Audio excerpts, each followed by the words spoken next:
La Passion du Christ n'est pas seulement l'un des films bibliques les plus importants jamais réalisés, mais il est également devenu le film chrétien le plus rentable de ces dernières années. Le succès du film original a inévitablement alimenté les attentes et les spéculations sur une éventuelle suite. 6 dernières années, des rumeurs ont circulé selon lesquelles Mel Gibson envisageait de faire une suite.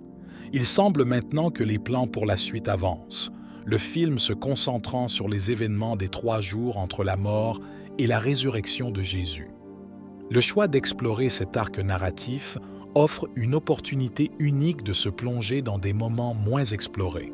Les contes bibliques traditionnels promettant ainsi une nouvelle interprétation cinématographique qui pourrait plaire à la fois aux fidèles et aux nouveaux spectateurs. En juillet 2023, Mel Gibson a révélé qu'il disposait de plusieurs scripts pour la suite. L'un d'eux a été décrit comme particulièrement accidenté, tandis qu'un autre a été comparé à un « voyage acide » avec Jésus explorant d'autres royaumes. 6 déclarations suggèrent une vision audacieuse et innovante pour la suite, qui pourrait repousser les limites traditionnelles du conte biblique. La date de sortie était initialement prévue pour 2024, mais a été repoussée à 2025 en février, ce qui laisse penser que le film pourrait sortir aux alentours du mercredi des Cendres, une période importante qui pourrait séduire un public particulièrement intéressé par les contenus religieux. Mel Gibson et Randall Wallace, qui collaborent au scénario, travaillent intensivement sur le projet. Dans diverses interviews, ils ont mentionné avoir travaillé sur de nombreuses ébauches pour créer la meilleure vision possible des événements, soulignant leur engagement à transmettre un message puissant et respectueux des Écritures. Le film original La Passion du Christ s'est inspiré des visions de la bienheureuse Catherine Emmerich. 6 visions ont eu un impact significatif sur la représentation cinématographique de la Passion du Christ dans le film de Mel Gibson. Catherine Emmerich était une religieuse augustinienne et mystique, dont les expériences extatiques comprenaient des visions détaillées des événements de la Passion de Jésus, de la prière dans le Jardin des Oliviers à sa crucifixion et sa mort. 6 visions ont été retranscrites en détail par Clemens Brentano, poète contemporain qui a passé de nombreuses années aux côtés d'Emmerich à documenter et Révélation. La principale contribution des visions d'Emmerich au film de Gibson réside dans la profondeur émotionnelle et les détails visuels qui ne sont pas explicitement décrits dans les évangiles canoniques. Par exemple, Emmerich décrit des visions intenses comme celle de Jésus confronté à des formes effrayantes et démoniaques pendant son agonie, en plus de l'interaction spirituelle et physique complexe qui a lieu. 6 éléments ajoutent une richesse narrative et visuelle au film, mettant l'accent sur la souffrance et l'humanité du Christ.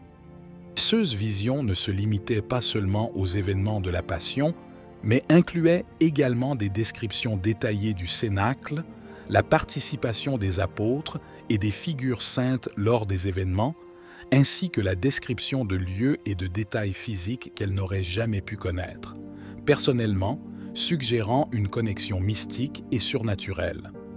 Compte tenu de la profondeur et de l'impact de ces visions dans le premier film, il est probable que la suite continuera à s'inspirer de ces récits mystiques. La bienheureuse Catherine Emmerich a laissé un héritage de descriptions détaillées qui pourrait être utilisé pour explorer davantage les événements des 3 jours entre la mort et la résurrection du Christ, offrant une nouvelle perspective sur des aspects moins connus et moins discutés de l'histoire biblique. Lors d'une de ces visions, alors que Jésus mourait sur la croix, la bienheureuse Catherine Emmerich vit l'âme de Jésus entrer dans un lieu divisé en 3 parties, qui lui apparaissaient comme 3 mondes distincts. Cet endroit était les limbes, où les âmes attendaient la rédemption. La section de gauche contenait les patriarches qui vivaient avant Abraham, tandis que la section de droite abritait ceux qui vivaient entre l'époque d'Abraham et celle de Saint Jean-Baptiste. Au départ, ces âmes ne reconnaissaient pas Jésus, mais était néanmoins rempli de sentiments de joie et d'espérance. Après avoir traversé les 2 compartiments, Jésus atteint une zone sombre où se trouvaient Adam et Ève. En leur parlant, il provoqua leur culte extatique et les rejoignit avec la multitude d'anges qui l'accompagnaient.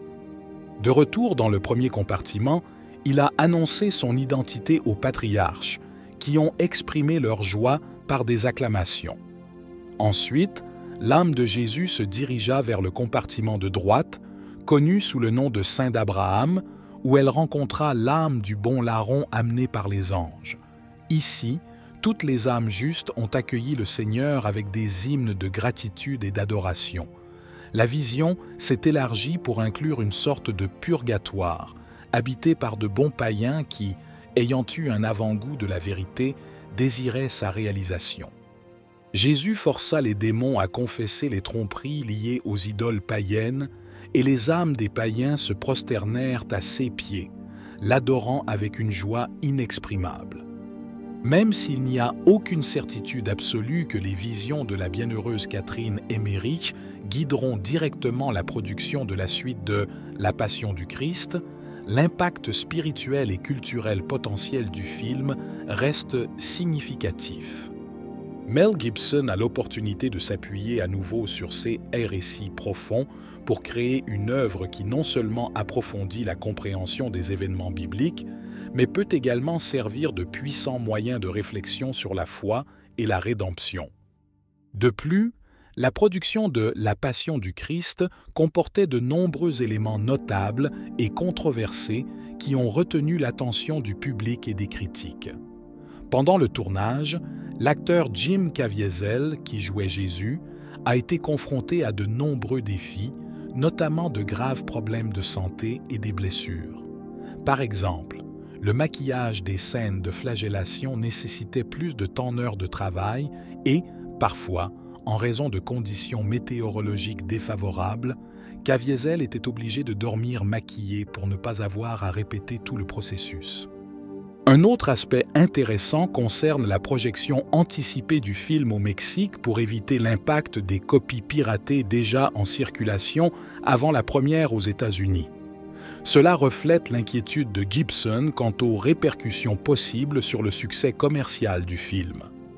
Le film a également eu un impact significatif sur de nombreux acteurs et équipes, à tel point que certains d'entre eux se sont convertis au catholicisme après la fin du tournage. Parmi eux se trouve l'acteur qui incarnait Judas Iscariote, qui était athée avant le tournage. Enfin, Mel Gibson a participé activement non seulement en tant que réalisateur, mais aussi en insérant personnellement certaines parties de lui-même dans le film. Ses mains apparaissent dans la scène de la crucifixion de Jésus, et ses cris et cris sont audibles dans la dernière scène du film. Ce détail symbolique souligne le profond lien personnel et spirituel de Gibson avec le matériel du film. Si vous avez aimé la vidéo, commentez « Amen ». Que Dieu te bénisse.